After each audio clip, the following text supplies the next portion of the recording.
and welcome to another episode of the World Recreational Fisheries Conference interview series, recorded live from WRFC 2026. I'm joined now by Hannah Rudd from the Angling Trust, a marine scientist specializing in sharks and recreational fisheries policy. Hannah, it's wonderful to have you in South Africa. Is it your first time in South Africa? Have you been here several times before? I've been very lucky to be here several times before, but never been to the Eastern Cape before, so very excited to be here. Yeah, and you've managed to catch a few fish this week? Yeah, I caught a white steambra yesterday, so I was very happy about that. Lovely. Tell me a little bit more about yourself, the work that you're doing, and what brings you to World Recreational Fisheries Conference. Yeah, so I'm the head of marine at an organisation called the Angling Trust, which is the national governing body for recreational angling in England. So we cover both freshwater and marine. So our organisation is involved in a whole plethora of work across participation in angling, organising competitions, but also environmental conservation work, increasingly research and advocacy for the recreational fishing community. So that's really why I'm here in South Africa, to connect with new and old colleagues and to discuss recreational fisheries globally. It's a big job. Yes. What challenges come with this job? So many challenges. I think it's a really exciting time for recreational angling in the UK. But the community, as many people have touched on this week, is very disparate. No angler thinks the same as the angler next to them. And that can present a number of challenges when you're looking at communication and engagement, or reaching particularly difficult decisions around management, for example. Have you always been in love with the ocean? Yes. Is it obvious? I mean, with a shark tooth around your neck, I think it is pretty obvious. Tell me more about your love for the ocean. So I actually started falling in love with the ocean when I was younger by going fishing with my dad, which I think quite a few marine biologists, when I go to conferences now, they start their presentations with, I fell in love with the sea by going fishing with my dad, which I think is, it's quite a nice inception to the ocean and the secrets it holds. And I think, angling is really a vehicle in that way of connecting people with the marine environment, but also other types of environments. And I think that's increasingly important in this world because we're so disconnected from the natural world. But for me, I came to South Africa for sharks to begin with, which is probably no surprise because you've spotted my shark tooth. Yeah. I actually got that from Hanspy, so not too far from here. Yes. But yeah, they were my entry points.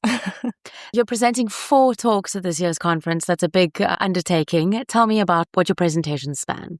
So we cover a lot of topics at the Angling Trust, and it was really hard to narrow them down to just that 4, believe it or not. But my talks at this conference are touching on a really exciting emerging fishery that we have in the UK, which is our bluefin tuna catch and release recreational fishery, and talking about the importance of co-design with the recreational sector and making sure that the fishery is evidence-based and really driving towards those world-class sustainability goals.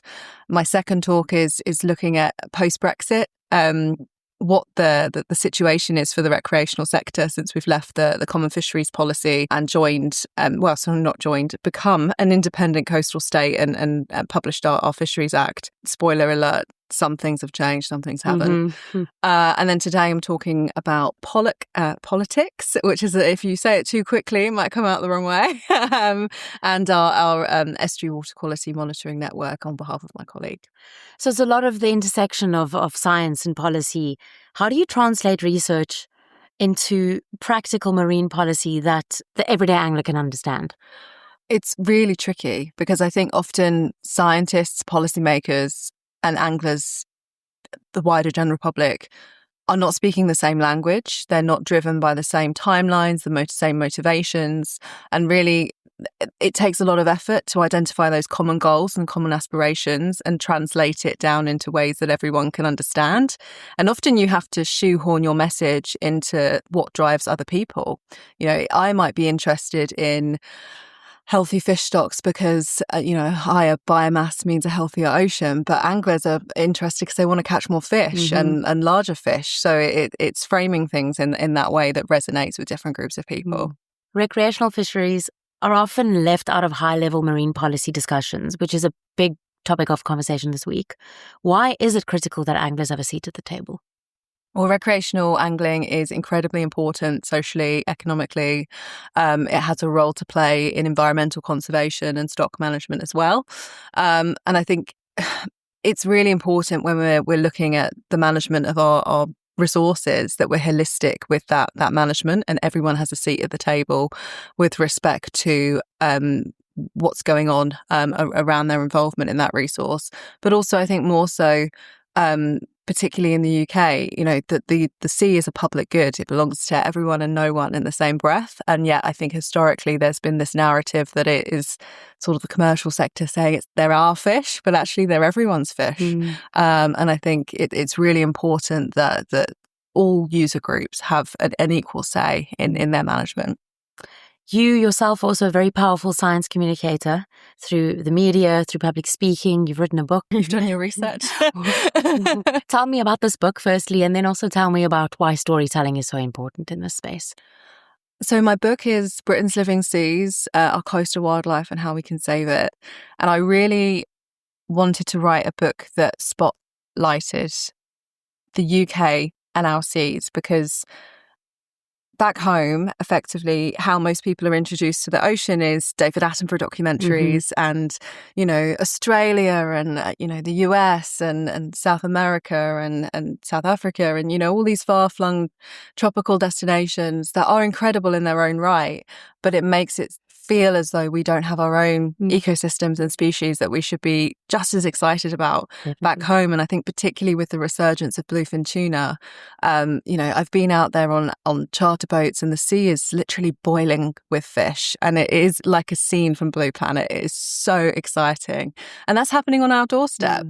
So I really wanted to write a book that showcased that, but also walked people through not only the threats that our ocean faces, because they are significant, but also that there's ocean optimism. There's plenty of, positive news stories that we can take home, and we know what to do. We just need to do it. And that's the difficult part is achieving those things. Before we chat about the optimism, what are those challenges that you're currently faced with? I mean, the ocean is facing a diverse range of threats, whether it's overfishing, climate change, habitat loss, pollution, invasive species, and usually it's no one, impact on its own. It's an amalgamation of all of those things, and typically it can be really difficult to address those impacts because of economic reasons or political reasons, and it can be very scary, I think, as an individual to feel really powerless in this. But I think particularly over the last 10 years, I've really noticed that there's more and more people who are willing to fight for their little pocket of the ocean, wherever that might be. What gives you optimism surrounding this space? I feel really optimistic working with communities like the angling community that I think, particularly in the UK, can sometimes be marginalised by conservationists. I think in the UK, we have this perception of what a conservationist looks like and what they are. And actually, speaking with fishing communities is pivotal because that, they're at sea much more than any of us are really. And yes, okay, motivations might be slightly different, but I think I've had some really fantastic positive stories coming out for working with the angling community. I wouldn't do anything else now. You're a young woman in this space that must come with its own challenges.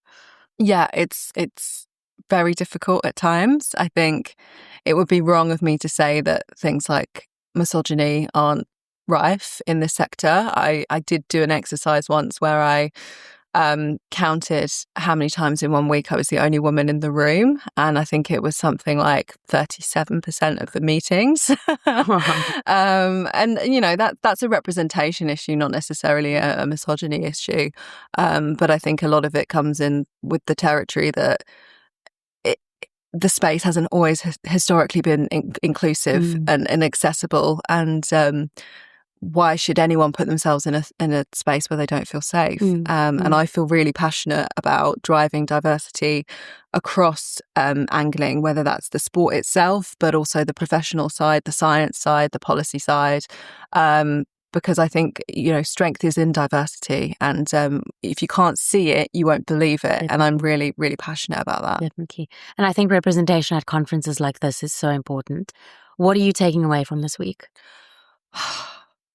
Probably kind of going full circle and saying that I'm even more excited about working in recreational fisheries. I think it could be quite an isolated sector to work in because it is so chronically underfunded, and the recognition is growing around parts of the world on its importance. And with that comes resources and funding and government attention, which is great. But historically, it's been little pockets of people all over the world doing their thing, working on recreational fisheries, and events like this. They make you feel like there's a whole community out there and we're all striving towards the same thing, which for me is really important. And then lastly, what are you hoping other people take away from the conference? I hope people take away new connections. I hope they take away ideas and they feel inspired for future partnerships and ready to come back in 3 years and present all about them. Hannah, thanks so much for your time, the work that you do, and for being a game changer, I guess, in this space. So keep it up. Thank you.